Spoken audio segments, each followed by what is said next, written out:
Hello everyone, welcome back. We're back here in Freddy Pharkas, exploring the wonderful town of Coarse Gold. Yeah, we're here back behind the saloon. Here's the entrance to the saloon that we came here through, and there's Hopalong Singh, whom we spoke with for a while. There's really not much to see in this screen, honestly. We already took the ice pick from here, and the elixir bottle from here. So there's really not much else that we need to do here, but let's just take a look around at these. Yeah, there are a few assorted old trunks sitting on top of Dadgum's wagon. Dadgum's traveling medicine show wagon sits nearby, awaiting the return of Dadgum and start of the traveling medicine show season. Can't reach those, there's nothing in them. They're not your property. They'd crumble if you'd touch them. Basically, you're too lazy. Yep. No need to touch that. This is one of the few sort of non-committal responses that you sometimes run into in the game. What about this tree here? A gnarled old tree grows next to the synagogue and stretches up canopy fashion over the yard. The lowest branch is far too high up for you to climb. Okay. This small yard opens up to Bluff Street on the north side. The south side faces the back end of the saloon and Mom's Cafe. The hotel flanks the east side, and the old abandoned synagogue lies to the west. Alright, I guess there's not really... Oh, this is the Reverend Cy Hallelujah's house. The Reverend's house is locked and shuttered. Who's minding the church? Let's see, is there anything interesting over here? The sign says simply rooms. It probably refers to the rooms at the Dirty Sheets Hotel. Or could it be the rooms in the game? The blue sign is advertising large clean rooms daily and weekly. No wonder the Dirty Sheets Hotel closed. How stupid, advertising the competition on the side of the building.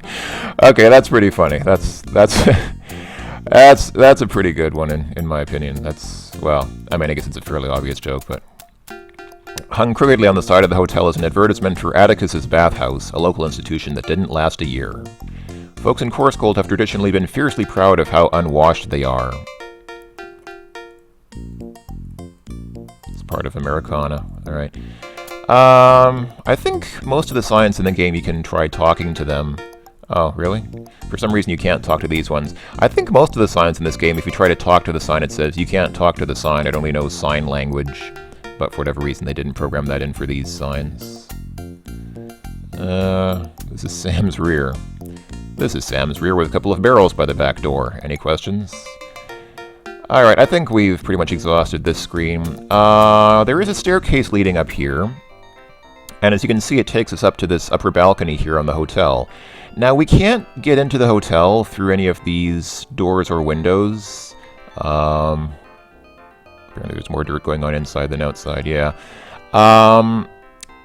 We can never get inside the hotel, but there is a reason to come up here. You might imagine, you might correctly suppose that if they bothered to put a balcony that comes up here, there is a reason for you to come up here. That doesn't happen until later in the game, of course, but yeah, there is a reason to go up there. Let's come down here and see what we can find here. Oh, it's a church. This is the Reverend Cy Hallelujah's church. Nobody's going in or out. Well, with everyone leaving town, the Reverend seems to have lost his following. In other words, he's been deflocked. Of course, I'm sure most of you will probably catch that, but that's obviously a pun on defrocked, because, you know, when... Anyway, alright, whatever. Let's see. The church has a belfry, so named because somebody donated a bell. You can't look through the keyhole, it's blocked. Alright, look at the windows. The stained glass windows are miraculously intact. Can we make them unintact? You can't reach the belfry, which is just as well since you disturb the bats. Let's see, there's a nice windmill spinning up there. The windmill turns steadily in the arid Coarse Gold trade winds. Have you ever had your hand sliced off by a propeller? Would you like to? Then don't try sticking your hand in the windmill. Kind of reminds me of, in the first Edna and Harvey game, there's, close to the beginning of the game, there's a fan turning around, and if you try to touch it, your character says, "Oh look, a fan with razor-sharp blades spinning at deadly speeds. Should I try to touch it?" Yeah. Creaking old windmill tower haphazardly assembled from now rotting timbers graces the beautiful Coarse Gold skyline. The ladder is falling apart. You can't get to the top of the windmill tower. I'm one of your biggest fans. No, that's the pot calling the kettle black, yeah. What's this over here? A stagecoach converted to a hearse is mired in the mud here, minus one wheel. This used to be a one-hearse town. Now it's a no-hearse town. Alright, very funny. Feels like a wrecked hearse. And there does appear to be a coffin. Yeah, one of Hyman Untertaker's coffins is lying in disrepair off near Reboot Hill. Yeah, the Undertaker is named Hyman Undertaker. It looks like a cedar model number 7. Eternal slumber and no moths. Can we open the coffin? We slowly open the coffin. Say, you'd better do something about that coffin. Yeah. Okay. I have to admit I like that, even though it's corny. And what's with this windmill turning around up here? Or not windmill, weather vane. An old squeaky sheep vane turns gently on top of the Reverend Hallelujah's house. Perhaps he's trying to get people to join his flock. You can't reach the sheep weather vane, it's way up on the house. Alright, can we talk to the weather vane? You're so vain. I bet you think this game is about you. Don't you? Don't you? Of course, a reference to You're So Vain by Carly Simon. Let's see, here's the cemetery. A wrought iron and stone archway beckons all to Reboot Hill. Perhaps you'll be the next occupant. I'm sorry, I can't do a very good evil laugh. I guess that wasn't terrible, but... a gnarled old tree stretches above the old abandoned synagogue. You can't reach the tree from down here. And I guess this is, yeah, it's the old abandoned synagogue. You can't get into the synagogue. You're not one of the chosen people. Alright. Despite years of wear, the archway seems solid. Let's see, can we get into the church? Okay, that's nice. He opened the door. Can we walk inside? Apparently not. We can open the door to the church, but we can't go inside the church. Alright. The candles in the church foyer are glowing with a holy light. Can we take a candle? You would never dream of stealing a candle from a church, but they wouldn't miss a puddle of this candle wax. Okay.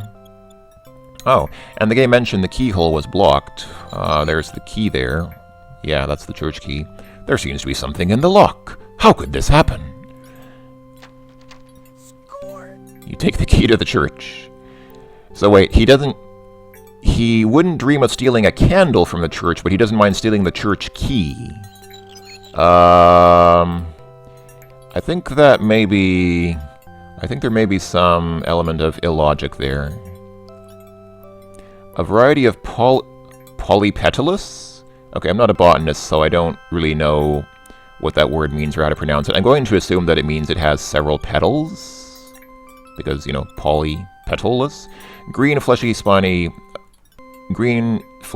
members of the family Cactaceae grow in spurts around the foundation of the church. Aren't you sorry you asked? Actually, no, I'm not. Now I'm curious to learn more about this polypetalous Cactaceae. Don't touch the cacti, you'll go prick yourself. Alright. So, what do we have now? Now we have this church key. The key to the church. Nobody will miss it since the church is never locked anyway. That sounds like a rationalization of antisocial behavior, sir. Sir, or madam, whoever the narrator is. Well, in the voiced version of the game, the narrator is a male voice, so I guess it's a guy. Candle wax. A puddle of candle wax from the church, suitable for chewing. Trouble is, it loses that church flavor after only a couple of minutes. Let's see, can we use the wax on anything? A waxy elixir bottle will not be necessary. The ice pick is deadly as it is, it doesn't need to be waxed and polished. You only stink up the candle wax. The key is well worn from years of use, doesn't need to be polished. The church key doesn't need waxing. There's no advantage to waxing the key. The key doesn't fit in the bottle. Clink! How sacrilegious. Do you hear the sound of two keys hitting each other? Good job. And if you really want to be Thor, you can even... You can't unlock the door key with the church key, mostly because the door key isn't a church, but also partly because the door key is already unlocked. How is a door key unlocked? Can you lock a door key? You can click things in reverse order. The church key is a teetotaler, and kind of get different reactions, but the whiskey glass totters uncertainly on the church key. What drama! But, I mean...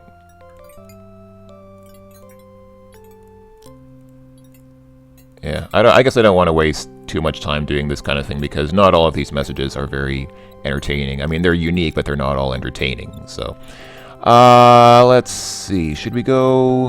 We came from the bottom. Does this... Wait, we came from... There are two ways leading down. Do they both go to the same place? No, apparently not. This leads down here. Alright, let's see what we have here. Some barrels on the street. Coarsegold's main street was once the center of a thriving metropolis driven by the tons of gold found hereabouts. Now it's only a shadow of its former self. Mercantile Street leads away into the distance. I'm going to guess that this here is Mercantile Street that we just came from, and this horizontal street is obviously Main Street. Let's see. Chester Field has been unloading this wagon since last winter. Okay, it doesn't look like he's unloading it. In fact, I don't see anyone here. With superhuman effort, you lift the wagon and rescue the little girl who was trapped underneath for God knows how long.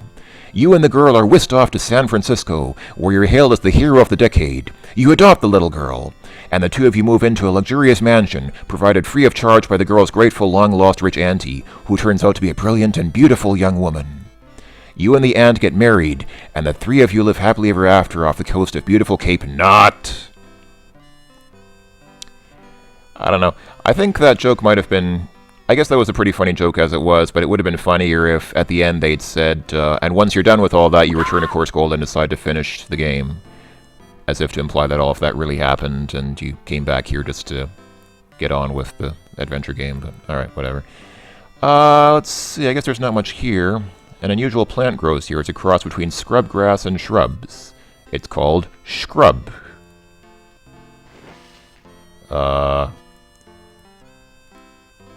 Oh, the south side of Main Street holds the remains of the railroad's telegraph office. I guess that's the telegraph office. Is Scrub supposed to be a joke? Nothing in there worth sticking your finger in. The same can be said of the brothel. Did we already look at this chicken before? I think we might have. Yeah, okay. So here we have three shops. You can see the post office is closed. Looks like the door to the post office has been removed and replaced with a less attractive barrier.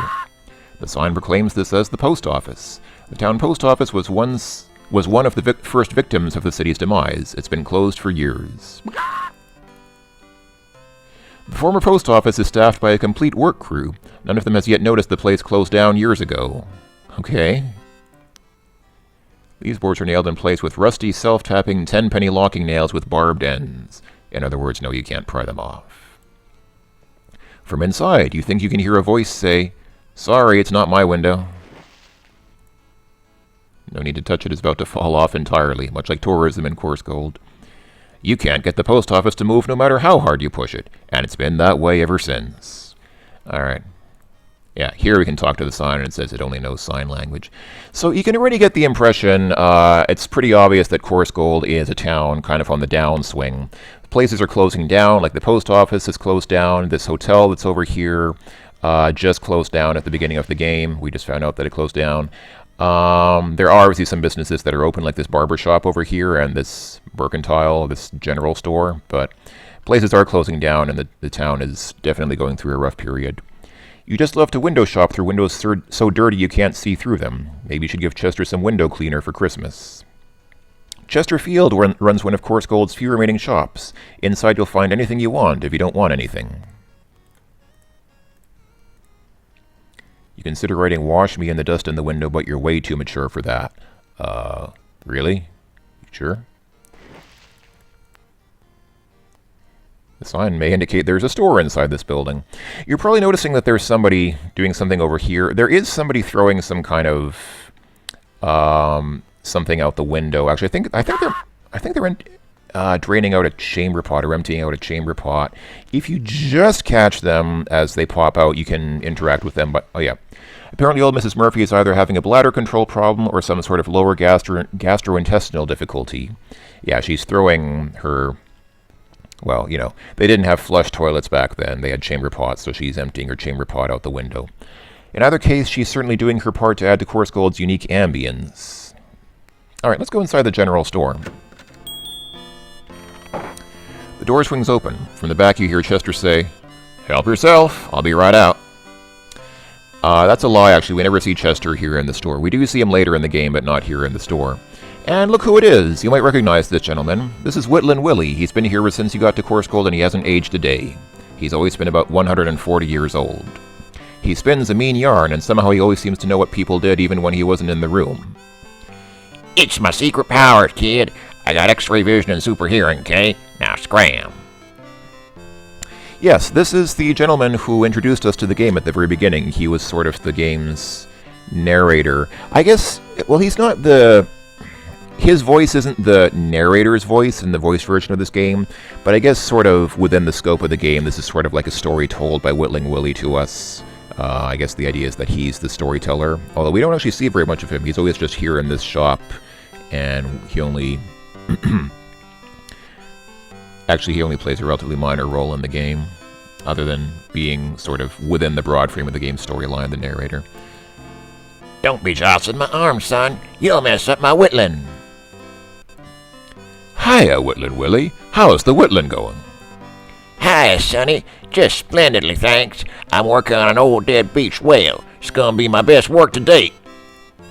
Will it be for sale? Will it be for sale? No, it ain't gonna be for sale. I'm an artista, dagnabbit. Besides, if I hang on to it for a whilst, maybe it'll be worth something someday. Now scram. So, here in the general store, there is a ton of stuff that's nominally for sale, even though I don't think you can actually buy any of it. The only thing that you can really do here, I think for pretty much... I think, certainly at least now, I'm trying to think if there's anything we can do here later in the game. At least at this point in the game, there's absolutely nothing that we can get here or that we need from here, except this thing right here on the counter. Brown paper sacks. Considering that there isn't much in the store that's for sale, you wonder why Chester even bothers keeping them around. Yes, we can take one of these. You take a complimentary paper bag. And that is it. That's the only thing we can get from here. Paper sack, one of Chesterfield's sturdy brown paper bags, suitable for penny candy, 2 penny nails, and half-pint containers of Danny's Sour Mash flavored yogurt. You know, the kind you have to stir with the whiskey on the bottom. And you've already bagged the church key. We don't actually...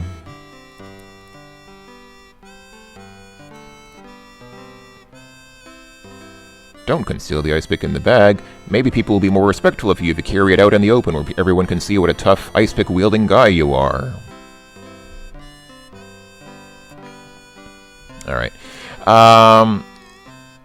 Yeah, we don't need to use the paper bag right now, but that's the only thing we can take from here. Because this shop has so much stuff to look at, I'll spend a while here looking around, but this is all just completely window dressing. It serves no purpose in the game. Wanted dead or alive for crimes of bad taste, innuendo, and gentle perversion. Albert the Tinkler Lowe, alias the Talking Bear, blah blah blah. Oh, Bopabet. He's worth much more dead than alive. This is obviously Al Lowe, co-creator of the game. And yes, he did actually create a game called Bopabet back in the day, which is not very well known today. And the Talking Bear, of course, is a reference to the Talking Bear of Central California, which was a tourist attraction in Central California, and I think still is, actually. Notice lost one ferret, brown and white, answers to the name of Daisy, enjoys sniffing out dead bodies. If... oh, this is, This is a reference to a certain other Sierra adventure, which I may have taken part in a Let's Play of with a couple of other people, which you can find on someone else's channel. Yeah, that, of course, this is, of course, a reference to Laura Bow 2, the Dagger of Amon-Ra. Olympia Miklos was a character in the game, and she had a ferret named Daisy. And the game takes place in the mostly takes place in the Linedecker Museum in New York City. Alright, this is the horseshoe from Chester's old swayback horse. The one that got spooked by the Far's Well-Go wagon, ran to the street and broke its leg under the wagon wheel. Chester sent it to a veterinarian in San Francisco at an outrageous cost, but in the end the horse died anyway. Took every penny Chester had, since the horse meat guy wouldn't buy the carcass. Guess he keeps the horseshoe up there for good luck. Yes, it's obviously very lucky. For those who don't know, Far's Well-Go, that is a pun on Wells Fargo, which is a bank. That is an American bank. I'll take away Chester's good luck charm. If you were missing your ferret, would you want somebody to take down your lost notices? Leave it up just in case somebody spots that no-good scene-stealing, code-snitching, wise-ass son of a... Alright, what's this? A small metal mirror.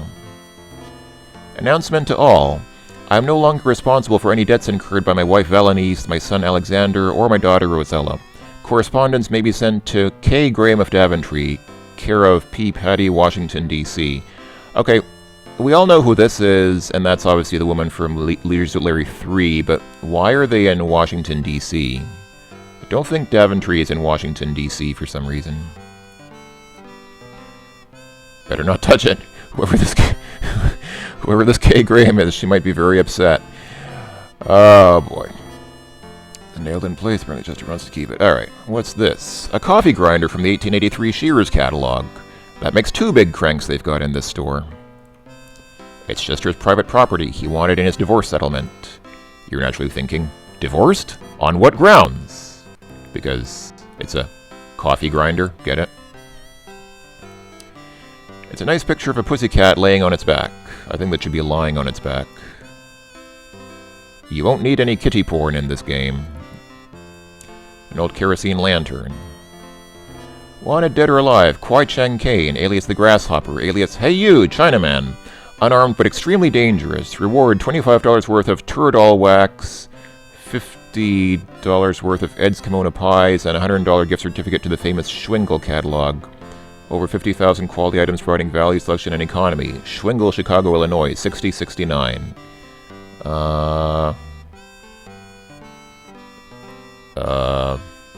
Hey, this guy's still on the loose. Keeps popping up every few years just when you thought he was cancelled. Caught.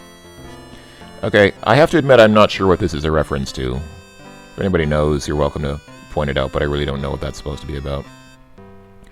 Chester only sells lanterns in combination with kerosene, but there's no kerosene to be found these days. That sounds like a bad business model. If you're only going to sell it with something that you can't sell, then you can't really sell this either. Severe wear non-clad kettles. Chester's playing it safe. He won't sell these until he's determined that there's no lead, mercury, or chlorine in their manufacture. Alright. An old milk pitcher, only slightly used out on the farm. Federal law prohibits the sale of items that once contained unpasteurized milk. Then why does he even have it here for sale, or not for sale in the shop? It's an early American bug zapper. It's a scented candle with bits of gunpowder melted onto it. That doesn't sound very safe. It's not for sale. Chester likes to keep his store bug-free. It's a hanging broom, the 19th century equivalent of an air cleaner. I don't think it works that way. Don't think fluid mechanics work that way.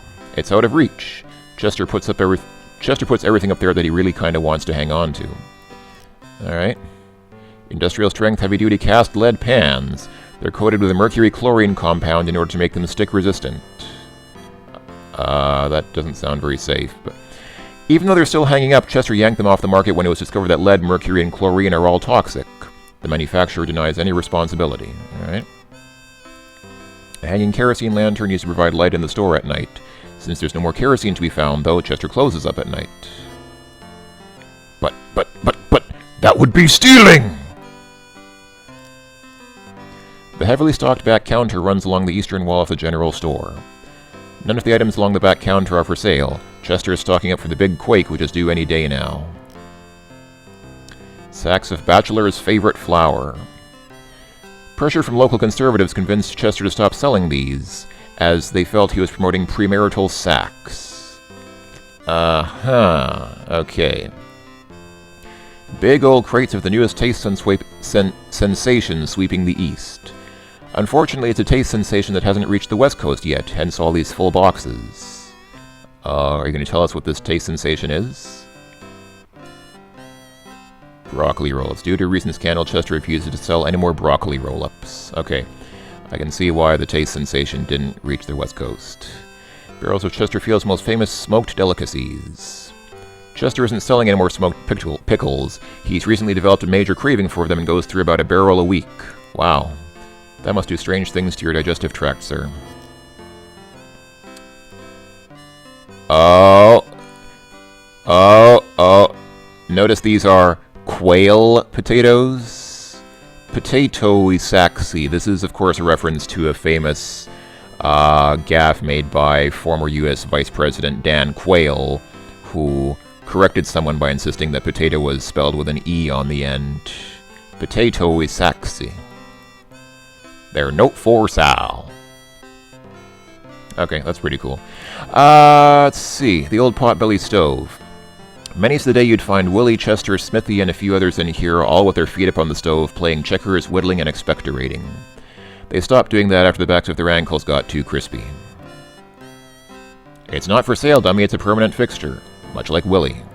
Well, I wasn't necessarily trying to buy it, maybe I just wanted to interact with it in some other way. Colorful advertisement for Dadgum's magical elixir. Melancholia, vapors, cold, headache, neuritis, neuralgia. Dadgummit. It's a very old notice, curled at the edges and yellowed. General George Armstrong Custer is looking for a few good men. Able-bodied young men desired for vacation to idyllic Little Bighorn. Intelligent, competent leadership. Wipe out a dozen Sioux, how hard can it be? BYOB, bring your own blunderbuss. Benefits, contact your local recruiting office. I do also like that the colors up here are red, white, and blue. Chester has a contract with Dadgum Company stipulating that the sign must remain visible at all times, for which in return Dadgum Company provides insurance to Chester just in case somebody actually buys a bottle. That also does not sound like a very good business model. Hey, believe it or not, some people enjoy seeing that stuff. Sure, 100 years from now they'll probably look back at that kind of entertainment and laugh, but for now it passes the time. A hank of rope.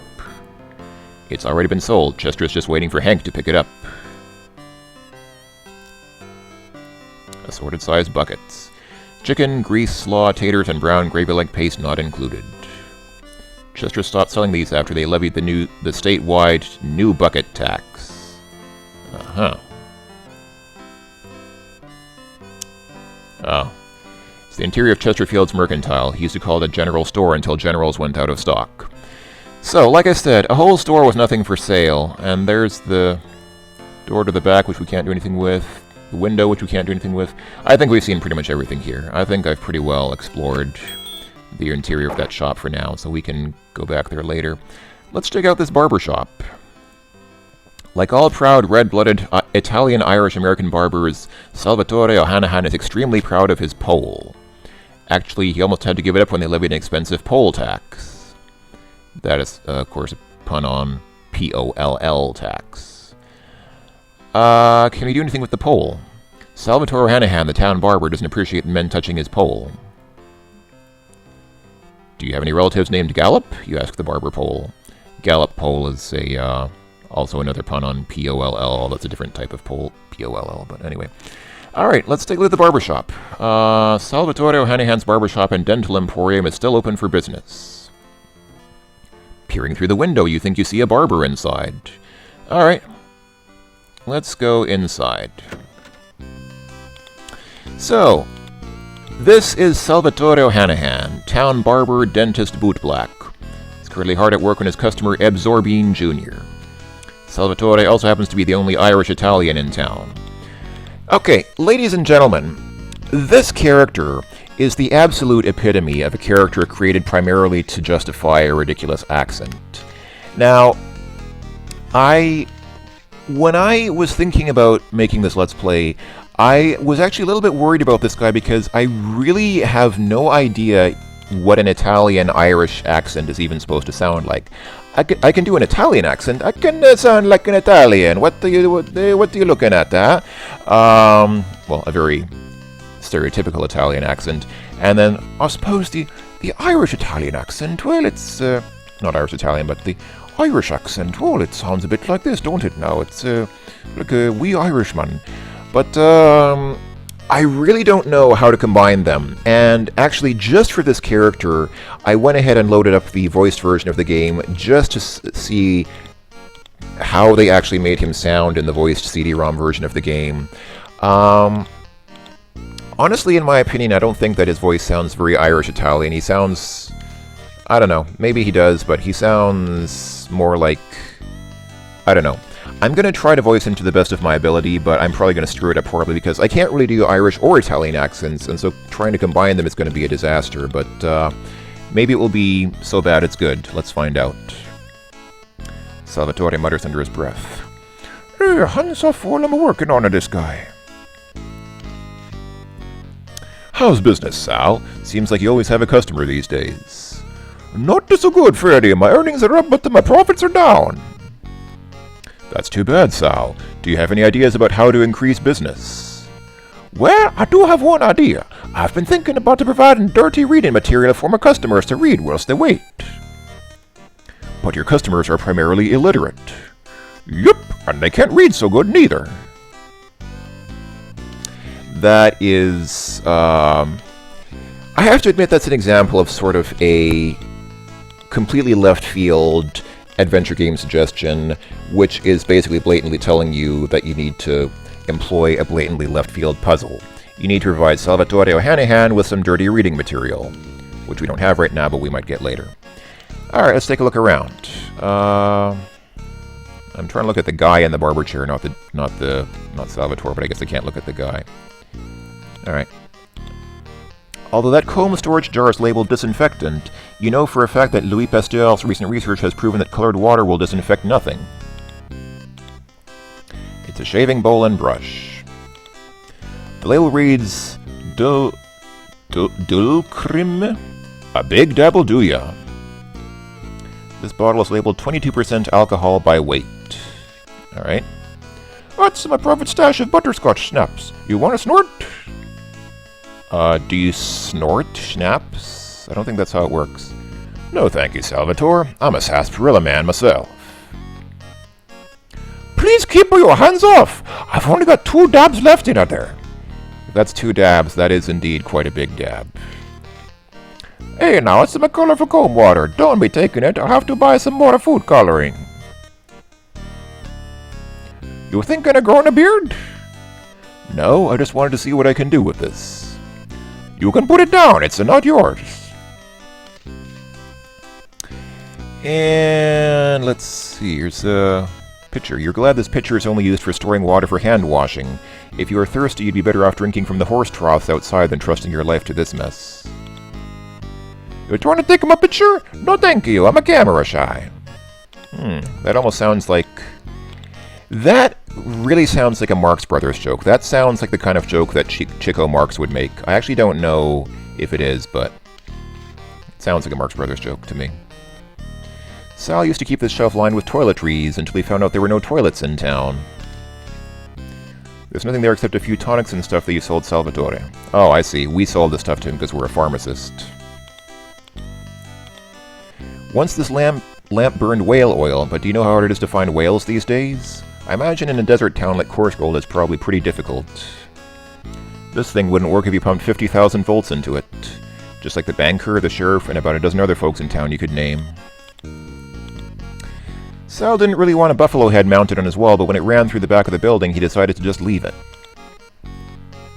Nice buffalo. Nice buffalo. Did he say buffalo or buffalo? Hello, you majestic creature of the North American plains. Flattery will get you nowhere with that beast. Alright. Can we sit on the bench? Back in the old days, when Corsgold was a bustling gold rush city packed with men returning from panning the mountain streams or heading for mountain claims, Sal often filled that bench with hirsute miners. Can we sit here and wait? Hey now, that's for the comfort of Salvatore's clients. Maybe I want to sit here and get a haircut. Maybe I am a client. Those old boots look vaguely familiar. Better not, that might belong to somebody. This cabinet contains boring tonsorial equipment. Hey, leave my boring tonsorial equipment alone. That appears to be a canister labeled NO2, which of course is nitrous oxide, I believe, used for dentistry. But it hasn't been offered to you. What is this attitude where you're trying to take everything that isn't nailed down? You can't get away with that in real life, you know, especially not in the Old West. Ah, you are right, but this is an adventure game. Good thing it's not real life. This combination barbershop and dental emporium is under the exclusive proprietorship of Salvatore Hanahan, Corsgold's only Italian-Irish barber. And probably the only Irish-Italian. Upon close inspection, you realize Sal's counter is filled with little teeny-tiny hairs, as is everything else in this place, including Sal. You want some teeny-tiny little hairs? Sure, help by yourself. You actually decide you have no use for teeny-tiny hairs. Alright. And what about this stove? You are certainly happy it's not winter now. When Sal cranks up the heat in this baby, you can smell the memories of hundreds of miners, many of whom are now long dead, or at least smell that way. It's cold. Funny how rarely Salvatore cranks up the heat in 110-degree weather. This, of course, is 110 degrees Fahrenheit, which is about 40-some degrees Celsius, I would say. Alright, I think that's it for here. Let's go out the back doors. If you come back here, there is a back door out of the barbershop, which you can actually see in the mirror on the left. And here's a water tower. This is the tank portion of the water tower. The whole town's drinking water supply is stored here. It's the old grist mill. Now that old man Grist has moved out of town, there's nothing happening there. Building's closed, no use milling around here. It's wood. What more did you need to know? I would know more, sir. Alright. Here's one of the Main Street buildings from here. Your arms are too short to do any roofing work from down here. A block and tackle was erected here for unloading wagons. Unfortunately, couldn't block and tackle at the same time. Oh, football joke, I get it. That pulley never worked right in the first place. It's not going to work for you now. What's this back here? That used to be the mayor's mansion before he turned old and gray and eventually retired. Yep, the old gray mayor ain't what he used to be. Pun on the old gray mare, M-A-R-E. Don't go over there. They shoot strangers, revenuers, horses, and pharmacists. Why would they shoot horses and pharmacists? It's one of the entrances to the old abandoned mine, now boarded up for safety's sake. You can't get into the mine. No way, no how. By the side of the road sits an old covered wagon. It's covered for theft and fire. There's nothing inside or outside of the wagon worth taking. Alright. What's this building over here? This used to be the bakery where Let Rise a While, get it? Where Let Rise a While sold all sorts of delicious breads, pies, and cakes. There was a sudden surge in muffin popularity on the East Coast, so Let closed up shop and moved out east to take advantage of it. Now that she's out east, she misses the fields of the San Joaquin Valley. So she named her new chain of bakeries Mrs. Fields. Bakery's closed for good. Alright. Can we drink some of the water from this, there's a spigot at the base of the water tower. Can we drink from it? You turn the faucet on and water gushes out. Ooh. Water's running from the spigot. You wash your hands. A feeling almost entirely unfamiliar to you. The water just babbles. Alright, let's turn that off. Actually, can we... Maybe we can capture some water in that whiskey glass. Let's see.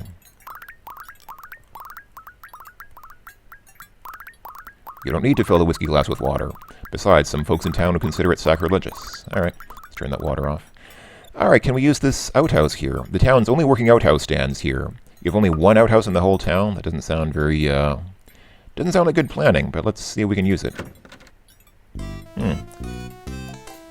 Pardon me, this stall is occupied.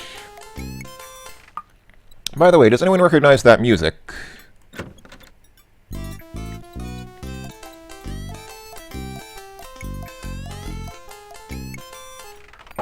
That is a takeoff on the Leisure Suit Larry theme for Your Thighs Only. That guy in there does have some connection. He's not a significant character in the game. He's not like important to any puzzle or anything like that in the game. He's just there for show. But he does have some connection with Leisure Suit Larry, which we might find out later in the game. Anyway, I think that's enough for now. I'm coming up on 40 minutes, so now is probably a good time to stop. Let's see, we're up to 6 points, because we got the paper bag, the wax, and the church key, so that's good. We've doubled our score in this video. I guess that's pretty good progress. I'll go ahead and just save here, and I'll say outhouse. If you ever want to quickly clear the name of the saved game here, you can just press Control-C, and pressing Control-C will empty it out like that. So there we go. Let's save here, and I guess that's it. We can leave it at that for now. Thank you for watching, everyone. I hope that you're enjoying our continued explorations and adventures in Coarse Gold, California. And we will talk to each other again soon, hopefully. Until then, folks, thanks for watching. Be well, as always, and bye-bye for now.